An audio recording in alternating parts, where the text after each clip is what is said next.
మామూలుగా ఇప్పుడు మనం సెల్ ఫోన్ రీఛార్జ్ సెల్ ఫోన్లోనే చేసేస్తున్నాం.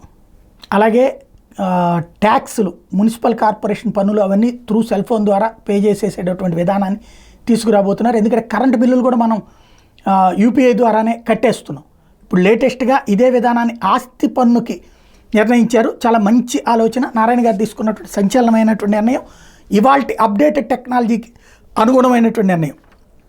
యూపీఐ యూనిఫైడ్ పేమెంట్స్ ఇంటర్ఫేస్ విధానంలో ఆస్తి పన్ను చెల్లించేలా ప్రభుత్వం నిర్ణయం తీసుకుంటే బాగుంటుందని నగరపాలక సంస్థల కమిషనర్లు మంత్రికి విజ్ఞప్తి చేశారు.